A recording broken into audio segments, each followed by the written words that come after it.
Eu queria pensar um pouco sobre a figura do adorador e a sua relação com o culto. No Salmo 50. Amém? Diz assim a palavra de Deus. Fala o poderoso, o Senhor Deus, e chama a terra desde o levante até o poente. Desde Sião, excelência de formosura, resplandece Deus. Vem o nosso Deus e não guarda silêncio. Perante ele arde um fogo devorador. Ao seu redor esbraveja grande tormenta. Intima os céus lá em cima e a terra para julgar o seu povo. Congregai os meus santos, os que comigo fizeram aliança por meio de sacrifícios. Os céus anunciam a sua justiça, porque é o próprio Deus que julga. Escuta, povo meu, e eu falarei. Ó Israel, e eu testemunharei contra ti. Eu sou Deus, o teu Deus. Não te repreendo pelos teus sacrifícios, nem pelos teus holocaustos continuamente perante mim. De tua casa não aceitarei novilhos, nem bodes dos teus apriscos. Pois são meus todos os animais do bosque, e as alimárias aos milhares sobre as montanhas. Conheço todas as aves dos montes, e são meus todos os animais que pululam no campo.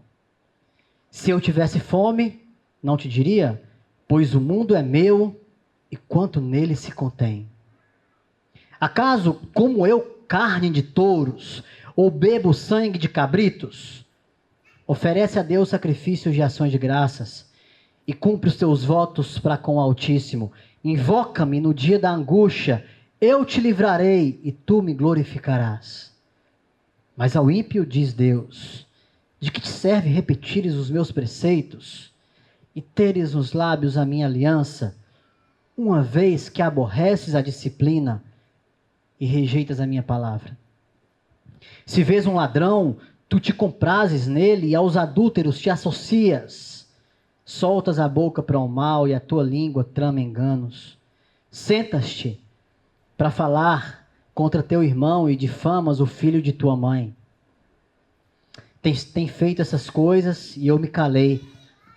Pensavas que eu era teu igual, mas eu te arguirei e porei tudo à vista. Considerai, pois, nisto vós que vos esqueceis de Deus, para que não vos despedace sem haver quem vos livre.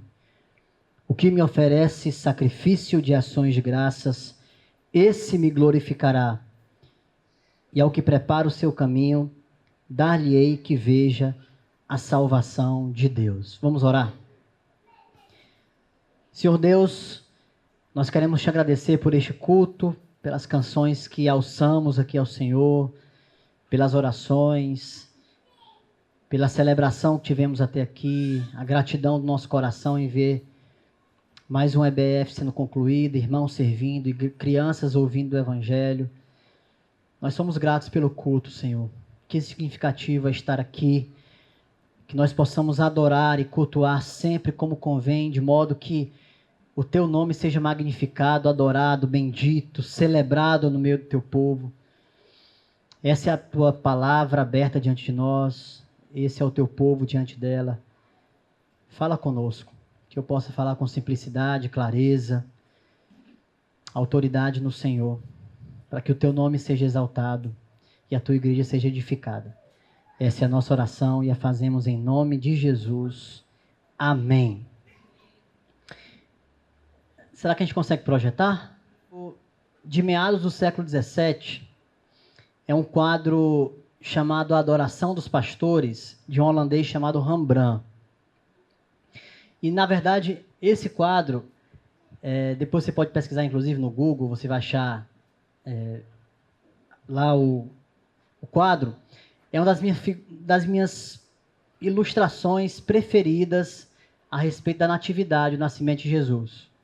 O cenário que o pintor pinta é um cenário lúgubre, escuro, mas no canto da tela, o artista faz com que os olhos, se você contemplar a tela, os seus olhos vão se voltar instantaneamente para o lado esquerdo inferior, que é onde está o personagem central da cena que repousa numa manjedoura. Ali está Jesus, os seus pais, os pastores, alguns animais. Mas o artista, isso é glorioso, ele conseguiu tornar aquele estábulo, ele materializou o texto bíblico, e ele conseguiu tornar aquele estábulo uma espécie de palácio, onde um rei estava sendo louvado. E ele foi muito feliz no que ele fez. Nesse quadro de Rembrandt, A Adoração dos Pastores, que é o retrato ali do texto bíblico, quando os pastores ouvem os anjos cantarem no campo e depois vão até o encontro dos pais do menino, ali há o culto na sua essência mais original. Mais original. Do Deus encarnado, o Verbo, o prometido, provém a luz, se você observa isso claramente no quadro, provém ali daquela manjedoura a luz que ilumina a todos que estão na cena. O ponto de luz no quadro de Rembrandt provém da manjedoura. Longe dela, tudo é sombra. A parte dele, tudo é sombra. Ali é um objeto adorado, aquele menino, o Deus encarnado e aqueles que adoram, os adoradores. Uma observação mais atenta da obra nos fará perceber que entre aqueles que contemplam Jesus ali na manjedoura, o Messias, há um ar de assombro. Há um ar de assombro, de reverência, de encanto, de espanto. Deus está ali. Deus está ali. Mas não apenas isso. Não há apenas reverência, encanto, assombro. Há também pessoalidade. Pessoalidade. Proximidade. O culto, irmãos, ele é definitivamente este ato pessoal e comunitário de contemplação e assombro diante das excelências de Deus. O culto é isso. Das excelências do caráter e da pessoa de Deus. Rembrandt, ele apresentou de forma gráfica dois aspectos que estão no culto a Deus e que são interdependentes e que tornam o culto agradável. Reverência e pessoalidade. Guardem isso no coração. Reverência e pessoalidade. É isso que torna o culto belo e maravilhoso. O que fazer diante de um Deus terrível e santo? Nas palavras do teólogo, o totalmente outro. Alguém que não é igual a você. Inclusive a gente leu isso no Salmo. Por acaso, diz Deus, vocês acham que eu sou igual a vocês? Ele não é. O que fazer diante de um Deus terrível e santo? O que fazer diante do mesmo Deus que é bom, amável, pessoal, misericordioso, gracioso? O Emanuel. A gente vai ver isso um pouco no decorrer da exposição. Nós somos, irmãos, nós somos Igreja Batista em Passaré, ou pelo menos deveríamos ser aqueles pastores assombrados diante da revelação. Assombrados diante da revelação. Assombrados diante da glória de Deus. Aqueles pastores descritos lá em Lucas, eles haviam visto anjos cantando no campo. Você consegue imaginar quão gloriosa foi essa visão? Eles viram anjos no campo cantando glória a Deus nas alturas. Mas uma visão ainda mais gloriosa, mais aterradora, estava diante deles na manjedoura. Eles estavam assombrados diante do fato de que Deus estava ali. De que o Deus encarnado estava ali. Mas eu quero lhe dizer alguma coisa. Muito, mas muito mais presente do que naquele estábulo, Cristo está aqui. Cristo está aqui. Por quê? Porque Ele está encarnado em nós. Porque Ele está encarnado em nós. Estamos unidos. Se você é um crente, justificado pela graça, eleito do Senhor, você está unido a Jesus no Espírito. Isso não nos levaria a compreender o culto e tudo isso com mais seriedade, e a nós mesmos como servos e o nosso papel como aquele que oferece a adoração? Nós somos tentados a esquecer disso. Que resposta nós daremos a Deus? É sobre isso que eu queria refletir com vocês, à luz do Salmo 50, a pessoa daquele que adora, o adorador. Eu desejo, irmãos, à luz do texto bíblico, pensar sobre estes que contemplam, que adoram, que respondem, que recebem, que se assombram diante da revelação da palavra, que respondem a Deus no culto, e do culto vivem no mundo. O ensino que recebem aqui, domingo após domingo. Se o pintor nos ajudou a pensar isso de uma forma mais gráfica, naquele quadro, o Salmo 50 vai nos ajudar a compreender isso de forma especial e inspirada. O texto que a gente vai meditar nos prova que Deus leva o culto a sério. Você olha para o evangelicalismo brasileiro, de uma maneira geral, você fica abismado. Deus leva o culto a sério. E Deus julgará. Porque é o seu nome que está em jogo. Deus zela pelo seu nome. Deus zela pelo seu povo. A sua vida custou a vida de Jesus Cristo morto no madeiro. Deus zela por isso. Deus leva o culto a sério. E ninguém melhor que Ele pode nos instruir como Ele quer ser adorado. Não a gente que define os termos do culto. Como nós adoramos? Não, eu acho que tem que ser assim. Não! É o Senhor quem define. É Ele quem diz como quer ser adorado. Não é uma questão de gostos ou inclinações naturais. É Ele quem define, não eu. O texto do Salmo 50, irmãos, ele vai nos colocar face a face com o nosso coração. É isso que o Salmo faz. Alguém já disse que o saltério judaico, o Salmo, que também é o saltério cristão, é uma pintura da alma, e de fato ele é. Ele é uma pintura da alma. Ali a gente vê o coração do ser humano exposto. E o Salmo 50 instrui a respeito do verdadeiro culto e denuncia falsos adoradores. O Salmo é uma denúncia. Por isso, meditar nesse Salmo, e esse é o meu desejo, que você seja conduzido ao autoexame sério da alma. Que você saia daqui pensando nisso. Durma pensando nisso. Acorde pensando nisso e viva pensando nisso. Esse salmo, inspirado por Deus, foi escrito por Asaf. E ele segue uma certa progressão. Veja comigo aí, no versículo 1 até o versículo 6, ele inicia com uma chamada à adoração. É quando o adorador se achega à presença de Deus no culto. Versículo 1 até o versículo 6. Do versículo 7 até o versículo 15, ele segue com a exortação ao povo de Deus. Adore com fé, entendimento e com coração. Exultação. Entendimento e exultação. É quando o adorador se apresenta para adorar. Depois, do versículo 16 ao 21, ele vai se dirigir ao ímpio e ao perverso misturado no povo de Deus.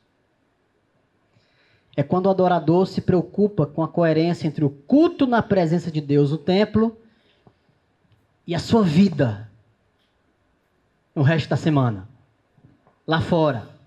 E aí ele conclui com a síntese do verso 22 e 23, que é quando o adorador se despede com a determinação de buscar viver com o coração ardente para Deus e a vida coerente com o caráter de Deus. A gente vai seguir essa sequência. Amém? Vamos em frente, versículo 1 até o versículo 6.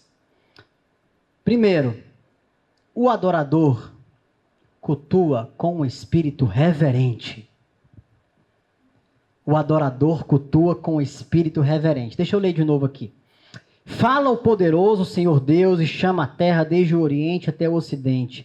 Desde Sião, excelência de formosura, resplandece Deus. O nosso Deus vem e não guarda silêncio. À frente dele um fogo devorador, e ao seu redor ruge grande tormenta. Ele intima os céus lá em cima e a terra para julgar o seu povo. Ele diz: congreguem os meus santos, os que comigo fizeram aliança por meio de sacrifícios. Os céus anunciam a sua justiça, porque é o próprio Deus que julga. Uma leitura cuidadosa do Salmo 50, irmãos, e especificamente desses versos, vai nos fazer perceber que se trata de um salmo de julgamento. Deus está julgando o povo. Aqui a gente vê um chamado à prestação de contas. Deus está chamando Israel a prestar contas diante dele. Ele faz isso conosco também. Você já prestou contas com alguém? Já? Com outra pessoa? Você já prestou contas com o Estado? Talvez. A gente faz isso sempre. Quando a gente declara o imposto de renda, a gente está prestando contas. Pois bem, se você já fez isso, você prestou contas com o igual. Com alguém que é igual a você. Mas aqui as contas são prestadas diante de alguém que não é lá tão igual a você. É diante de Deus. Diante do Senhor. Nem mesmo aqui o Salmo nos diz que o povo de Deus estava cultuando a Deus como deveria. Da maneira como Deus desejava ser adorado. Lembra? Quem define os termos do culto é Deus, não somos nós. E que imagem o Asaf aqui pinta para nós, irmãos. Que visão aterradora. Deixa eu perguntar um negócio para vocês. Essa cena aqui descrita nos primeiros versos, lembra algum outro evento da história do povo de Deus? Você consegue pensar? Eu acho que sim. O que a gente vê aqui nessa parte introdutória do Salmo 50 é um eco. É um eco da manifestação divina de Deus que a gente vê no Sinai, quando o próprio Deus entrega a lei aos hebreus. É um eco. Entre alguns propósitos da lei,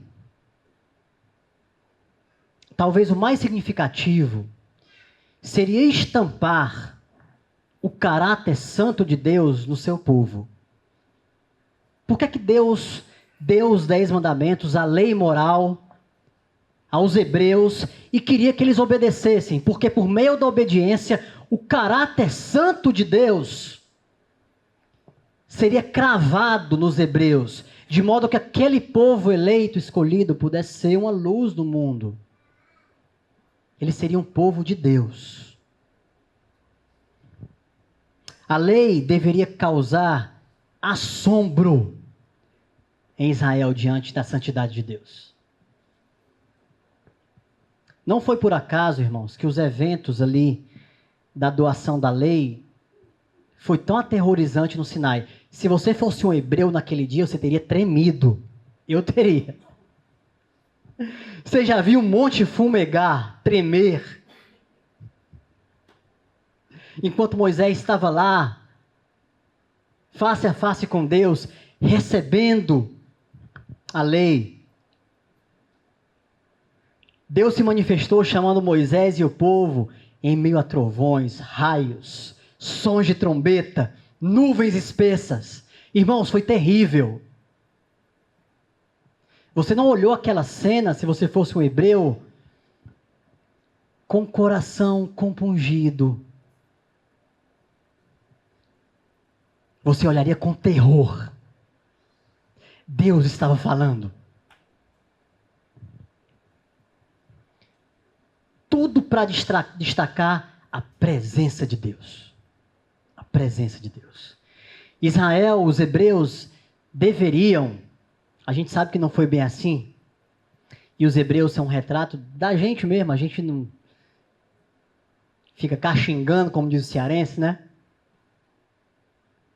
Israel deveria permanecer, esse era o chamado, fascinado, temente diante daquele Deus que o havia chamado, separado, elegido, que se relacionaria com o povo com afeições ternas, com amor, misericórdia, graça.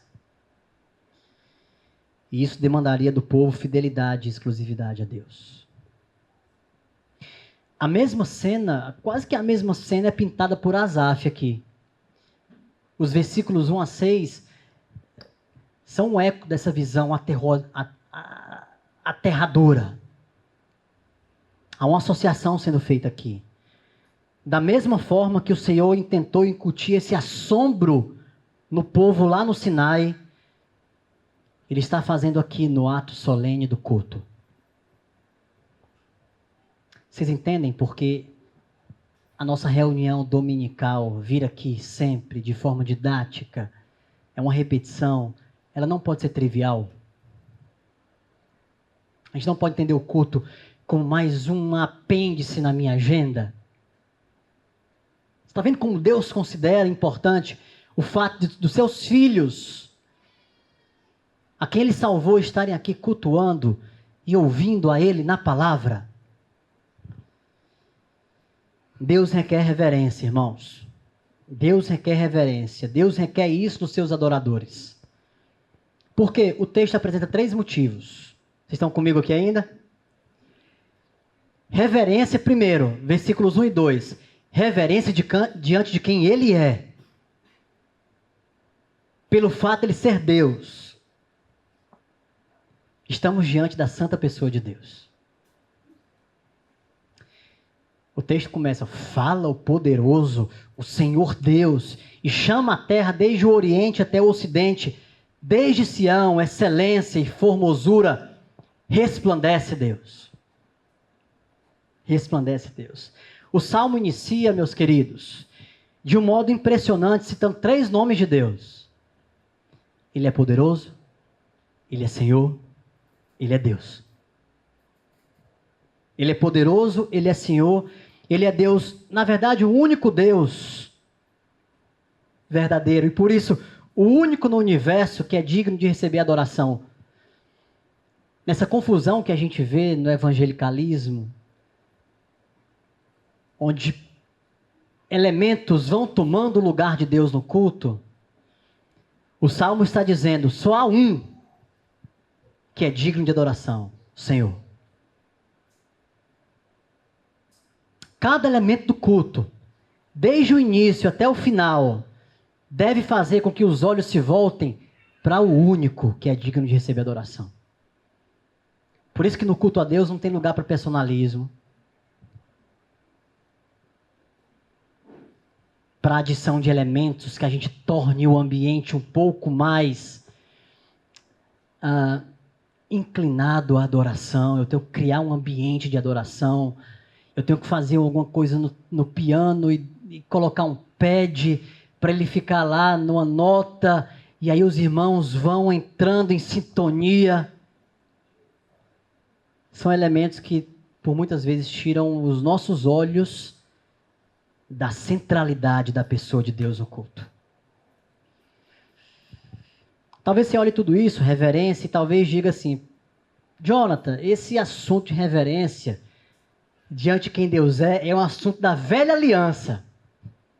Esse negócio do monte fumegar, de Deus abrir o buraco e o pessoal ser tragado, esse negócio passou. Isso é Antigo Testamento, isso é velha aliança. Na verdade, Jesus, ele remodelou o nosso relacionamento. Deus talvez não seja tão exigente assim mais. Jesus veio, ele é a manifestação da graça. Ele é o Emanuel.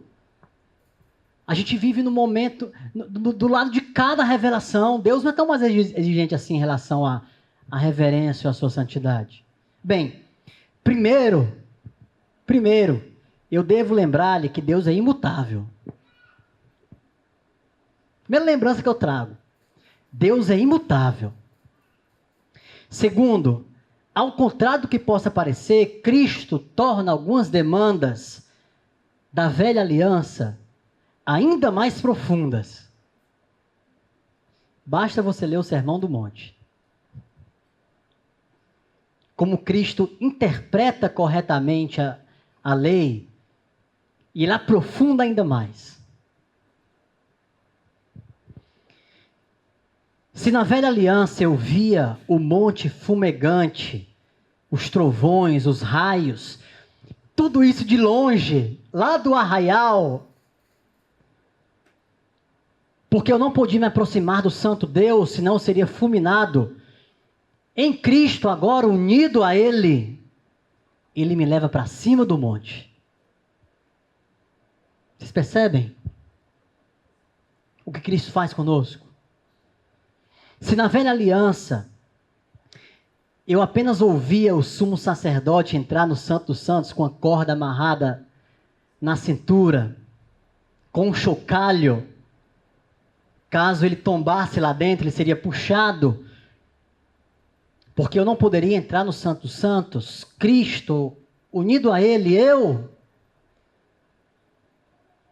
estou dentro do Santo dos Santos. Ele é o sumo sacerdote que nos fez sacerdotes. E você ainda acha que a reverência é um assunto da velha aliança? Isso é um chamado ainda mais enfático para nós. Acredite nisso. Que já não vivemos na sombra da revelação, nas sombras de Moisés. Nós vivemos na luz do Filho de Deus. Ele é um fogo devorador, diz o texto. Deus é santo. E é interessante a gente pensar nisso. E não apenas santo. A santidade de Deus é o único atributo da pessoa de Deus. É o único que é elevado à terceira potência nas Escrituras.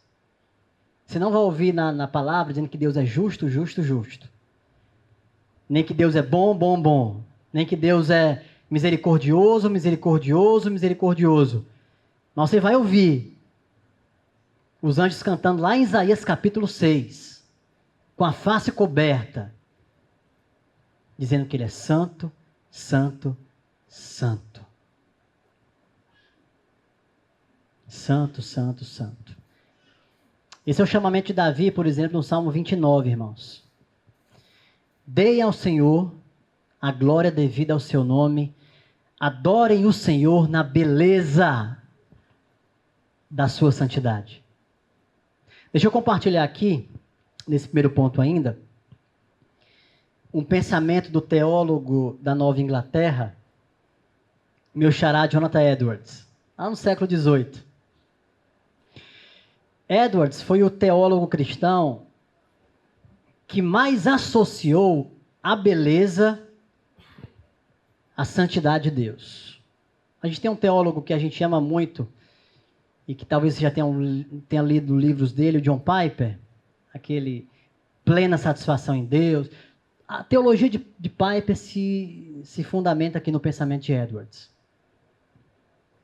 Edwards foi o que mais associou a beleza à santidade de Deus como algo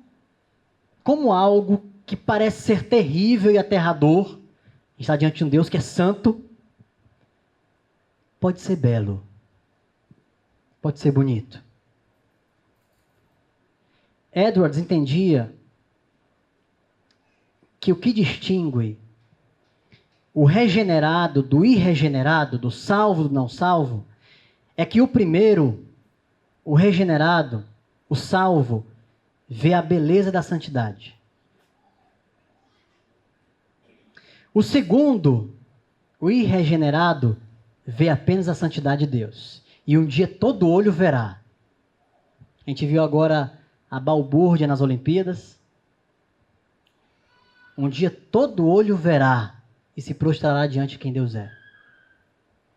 O irregenerado, ele vê apenas a santidade de Deus. Por isso os demônios no inferno veem que Deus é santo, mas continuam no inferno. Portanto, é essa visão estética do belo que separa o salvo do não salvo. Esse é o pensamento de Edwards. Genial. Por isso, irmãos, o culto é belo, mesmo estando diante de um Deus que é fogo consumidor. Deu para entender? A beleza neste ato, diante de um Deus que é fogo consumidor, e nós podemos cultuar com beleza. O culto é belo porque Deus faz-nos, em Cristo, enxergar que Ele é santo, mas também é um Pai bondoso e misericordioso, que deu o seu próprio Filho para nos salvar. Portanto, a reverência, se olha assim, reverência,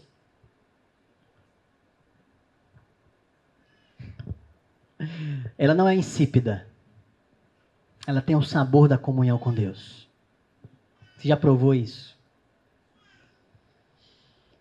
Ser reverente não significa ser sisudo, ou só adotar uma postura externa. Sim, obviamente isso há manifestações externas, mas acontece sobretudo no coração. Por isso há muita alegria na reverência, irmãos, acredite nisso. Eu gosto de ilustrar da seguinte maneira. A amizade com os meus filhos, e eu curto demais esses meninos, ela ganha mais sabor quando ela é erigida sob o respeito. Se você é pai aqui, preze por ser respeitado antes de ser amado. Lute por isso. Esse é o caminho. Porque o amor, o afeto, o relacionamento com seus filhos, se ele for erigido sobre o respeito, ele ganha sabor. É exatamente isso. A reverência diante de Deus tem sabor, porque em Cristo, no Espírito, ele nos faz ver que Ele não é só santo, mas Ele é nosso Pai. O segundo aspecto da reverência, além de diante de quem Deus é diante da sua palavra. Fala o poderoso Deus e não guarda silêncio. Irmão, você já parou para meditar no fato de que de domingo a domingo aqui, quando um pregador abre as Escrituras e prega fielmente o texto, Deus está falando com seu povo?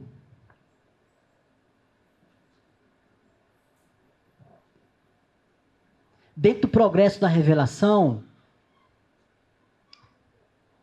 Deus não está falando mais de forma extraordinária, não, a gente não vai ver talvez aqui um monte fumegando, mas Deus está falando conosco. Deus está falando conosco. Por isso que o culto deve ter um lugar de primazia na nossa semana. A gente não pode trocar por qualquer coisa. Não pode. Reverência do que Ele tem a nos dizer. Você quer ouvir a Deus? Ouça Ele na palavra. Se Deus é santo, a sua palavra é santa. Se nós devemos ser reverentes diante dEle, devemos ter reverência e respeito para ouvi-la e recebê-la. No culto, Deus está nos dando a sua palavra. Como? Por meio da pregação do Evangelho. Por meio da pregação. Por isso essa reunião, irmãos, solene, essa assembleia, esse ajuntamento de pecadores salvos pela graça, é um presente de Deus, é um dom. É um dom. É um dom. O culto é um receber de Deus. Portanto, além de reverência diante de quem Deus é, reverência diante da palavra, da verdade, Deus está falando conosco. Que milagre é esse? Que milagre, irmãos! O santo Deus está falando com seu povo na palavra. Ele está se dirigindo a pecadores salvos pela graça, instruindo-os, consolando-os, confrontando-os. A palavra que é ferramenta para a salvação dos perdidos e a palavra que é o meio para a santificação dos eleitos. Ouça o que Deus tem a lhe dizer. Além de reverência diante de quem ele é, diante da palavra, reverência porque ele tem direito sobre nós. Deus tem direito sobre nós. Veja, os céus, ele intima os céus lá em cima para julgar o seu povo. Ele diz, congreguem os meus santos, os que fizeram aliança comigo. Os céus anunciam sua justiça, porque é o próprio Deus quem julga, não é outro, é ele mesmo. Deus mesmo é o legislador, ele entrega a palavra, ele é o juiz, ele julga pela palavra, ele é o promotor, ele acusa pela palavra, mas ele também é o advogado. Ele salva, ele absolve seu povo pelo Filho que é justo, a palavra que veio e habitou entre nós. Portanto, o culto é este chamado congregacional diante de um Deus que tem direito sobre nós. Ele diz, congreguem os meus santos. São meus. Isso deve fazer você descansar a alma e o coração. Você pertence a Deus. Congreguem os meus santos para que juntos adorem ao meu nome em comunhão. Nos aproximemos reverentemente daquele que tem direito sobre nós. Uma aliança que Deus inclusive fez consigo mesmo. Deus chama o povo, faz uma aliança consigo mesmo, imputa os benefícios dessa aliança sobre o seu povo. Ele tem direito sobre nós, nós somos a sua propriedade. Nós somos a sua propriedade. Portanto, irmãos, esse é meu primeiro ponto. Nós devemos adorar com reverência, diante de quem ele é, diante da sua palavra e porque ele tem direito sobre nós. Segunda coisa que o Salmo nos ensina, além de adorar com reverência, o adorador cultua com entendimento e exultação. Entendimento e exultação. Isso é lá do verso 7 até o verso 15. Nessa porção, Deus inicia a instrução e a correção do seu povo com respeito ao culto. Quero que você fique atento mais um pouquinho comigo aqui, porque isso é muito importante. No verso 7, nós vemos que um dos fundamentos para essa instrução e a correção é a pessoalidade. Lembra quando eu falei? Reverência de um lado, pessoalidade do outro. Inclusive é isso que torna o Deus cristão diferente de qualquer outro Deus. Eu morei 1 ano entre muçulmanos. E o pastor Manuel? Conheci o islamismo por dentro. E o relacionamento do adepto do Islã com Alá é um relacionamento de reverência, mas não de pessoalidade. É uma afronta, um Deus que se inclina e que se aproxima de mim. Isso é uma prerrogativa do cristianismo. Deus é infinito, nas palavras do Francis Schaeffer, e pessoal. Isso é glorioso. Então, no verso 7, a gente vê que um dos fundamentos é essa pessoalidade. Deus não é apenas um soberano cósmico sentado no trono do universo, vendo as coisas acontecerem, mas ele é pessoal. Veja o verso 7. Eu sou Deus, o seu Deus. O seu Deus. Deus evoca a aliança que não se tratava apenas de um contrato entre partes. Viu, irmãos? A relação que a gente tem com Deus não é só um contrato. Foi assim com os hebreus e ainda é mais com Jesus. É uma relação de pertencimento. De pertencimento.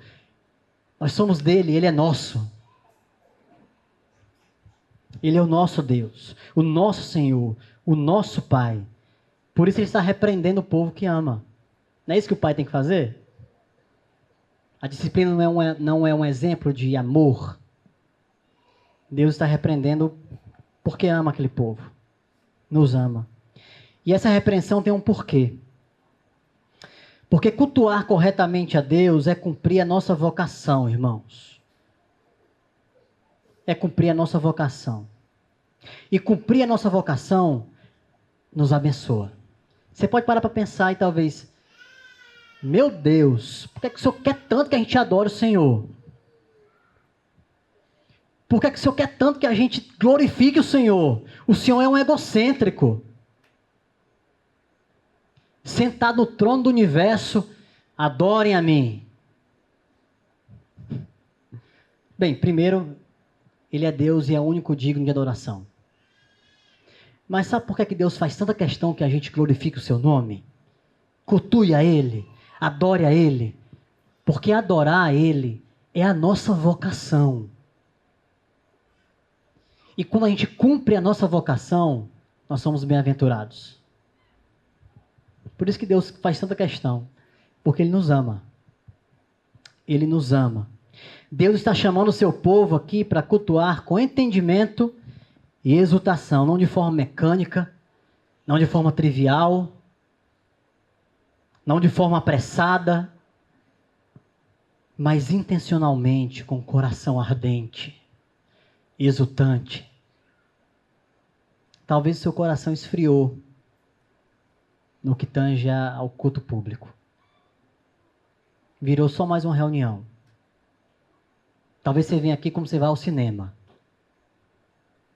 Talvez você venha aqui domingo após domingo como quando você vai se reunir com os amigos. Não pode ser assim. Ele estava corrigindo Israel porque não estava tendo entendimento no culto. E sem entendimento não há exultação. Sem entendimento não há exultação.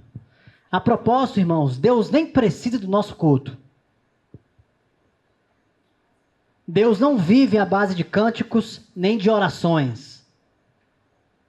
Não vive. Nós é que precisamos dele. Nós é que precisamos cantar a Ele. Nós é que precisamos orar. Nós é que precisamos cultuá-lo com o espírito cheio de reverência, exultação, adoração, louvor, gratidão. É assim que você tem vindo domingo a domingo aqui? É assim que seu coração chega no culto? O culto é um ato de exultação diante das perfeições de Deus. E um ato de gratidão pelo que Ele fez, faz e continuará fazendo. Verso 14 aponta para isso. Ofereça a Deus sacrifícios de ações de graças e cumpra os seus votos com o Altíssimo. Você é grato a Deus, irmãos? Onde é que você estaria hoje se Deus não tivesse salvado a sua vida? O que você estaria fazendo se o Senhor graciosamente não tivesse arrancado você do lamaçal do pecado, tivesse dado um novo coração, tivesse no Espírito aberto seus olhos para o sacrifício completo e perfeito de Cristo, de modo que você reconhecesse seu pecado, se arrependesse e confessasse a Jesus como seu único Redentor? Onde você estaria se o Senhor não tivesse feito isso na sua vida? A gente tem motivos para agradecer a Deus. Nós temos. Nós temos. Portanto, devemos adorá-lo com exultação e entendimento. Devemos adorá-lo. Não há lugar para frieza no culto. Talvez a frieza esteja dentro do seu coração. Dentro de você. Porque como pode haver frieza quando Deus está falando com o seu povo? Ah não, mas o culto não tem isso, o culto não tem aquilo, o culto é simples demais. A gente canta, a gente ouve a pregação, a gente ora, mas é isso mesmo. É isso mesmo. A profunda beleza e exultação nessa simplicidade. A gente não precisa de muitas coisas. De muitos elementos. Deus está falando com o seu povo. Nós estamos juntos aqui alçando a voz e cantando louvores ao Senhor. Quando a gente canta, deixa eu abrir um parêntese aqui. É outra pregação essa. A beleza do canto congregacional. Você deve cantar no culto. Você vê inúmeros textos dizendo: cantem, louvem, cantem ao Senhor. Por isso, não cantar no culto é pecado. Não sou eu que estou dizendo. O Senhor nos chama a cantar, a celebrar a Ele. E quando cantamos, estamos promovendo uma edificação mútua. Há alguma coisa mais bela do que você ouvir a Igreja de Cristo cantando ao Senhor? Me diga, irmão. Me diga. E aí sim nós somos edificados. Lembra do texto? Cantem uns aos outros com salmos, hinos espirituais. Está falando do canto público. Você tem motivos de sobra para adorar a Deus. Portanto, faça com exultação e reverência. Terceiro ponto, irmãos, caminhando para o final. Além de adorar com reverência, além de adorar com exultação e entendimento, o Salmo agora ele começa a se inclinar para a vida do adorador, além do culto, o que é muito importante também. O adorador cultua com integridade. Está lá dos versos 16 até o 21. Vamos ler novamente? Mas ao ímpio, Deus diz: de que lhe serve repetir os meus preceitos e ter nos lábios a minha aliança, se você odeia a disciplina e rejeita as minhas palavras? Se vê um ladrão, você se torna amigo dele. E aos adúlteros você está associado. Abre a boca para o mal e a sua língua trama enganos. Senta-se para falar contra o seu irmão e difama o filho de sua mãe. Você tem feito essas coisas e eu me calei. Você pensava que eu era igual a você. Mas agora eu o repreenderei e porei tudo à vista. Algo que Deus espera de nós, como adoradores, como seus filhos: integridade. Integridade. Além de reverência, exultação, entendimento, integridade. Ser íntegro é ser um. Ser íntegro é ser um. É ser inteiro. É não ter ânimo dobre. A gente acha essa expressão. É sobre isto que Deus está falando nesses versos.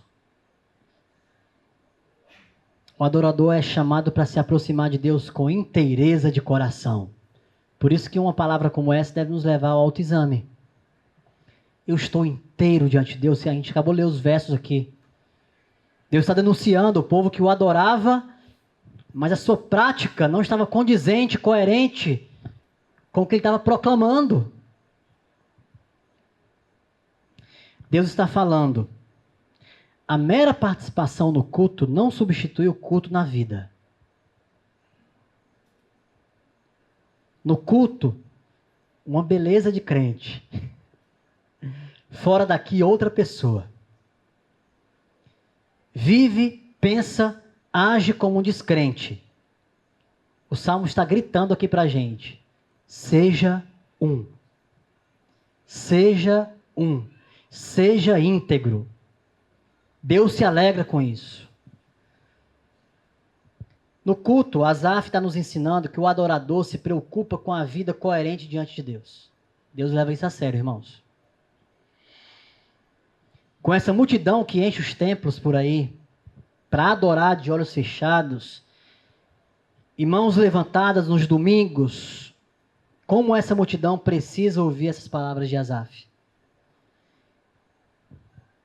Afinal, fora do culto, em casa, no trabalho, no trânsito, vivem como ímpios perversos, defraudando, difamando, deleitando-se no pecado. Que realidade terrível. Observe que Paulo, hoje teria a dizer aos homens e mulheres de Deus. Não precisa abrir, não. 1 Timóteo, capítulo 2, 8 a 10.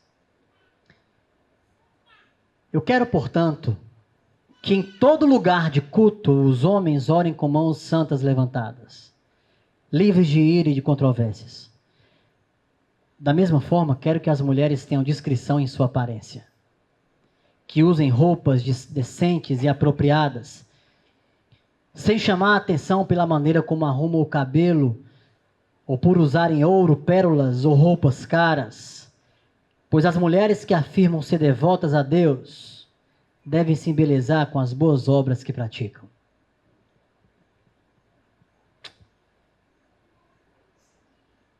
O que é isso, senão um povo que no culto parece santo, mas fora dele resolve tudo no grito, no braço, com raiva, brigando, fora do culto vivendo para si mesmos, preocupados em chamar atenção para si mesmos e não para Deus, sem a menor preocupação em praticar boas obras ou amar o próximo.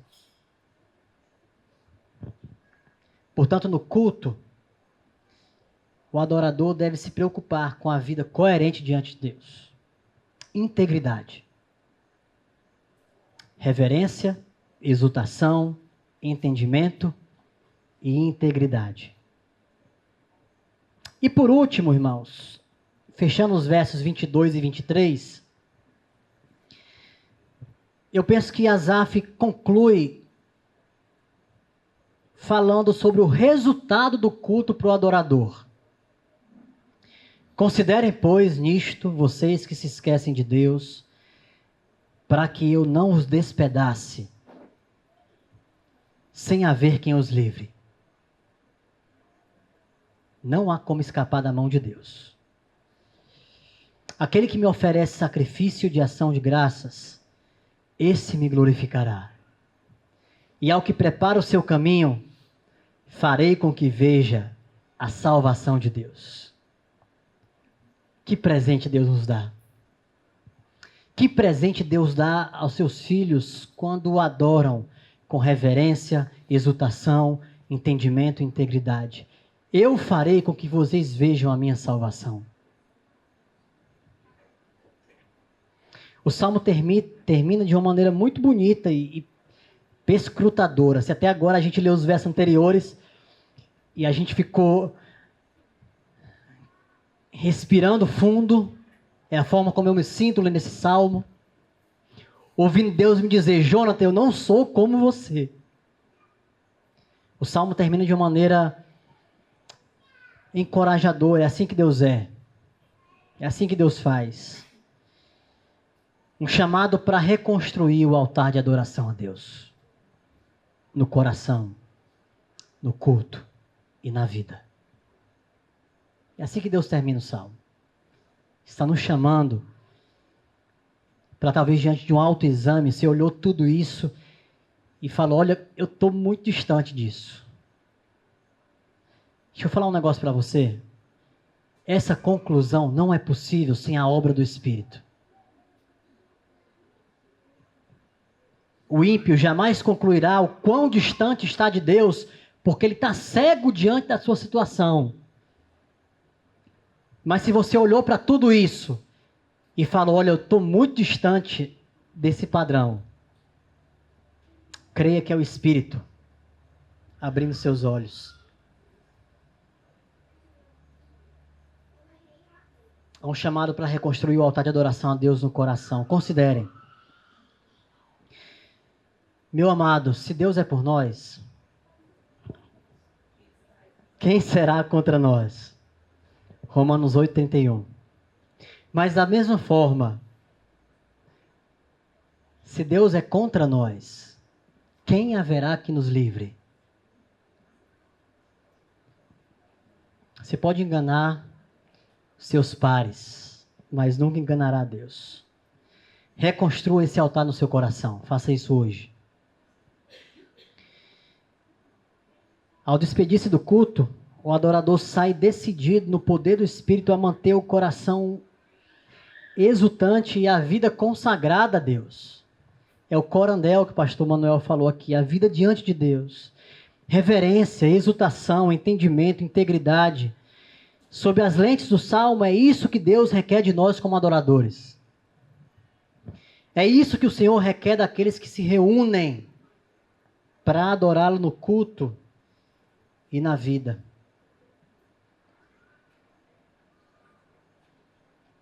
Rembrandt e Asaf. O primeiro, o do quadro. Ah, tá ali o quadro, irmãos. Tem como apagar essa luz aqui? Tá aqui o quadro. Depois vocês procuram com mais tranquilidade aí no Google. Tá aqui a descrição que eu fiz.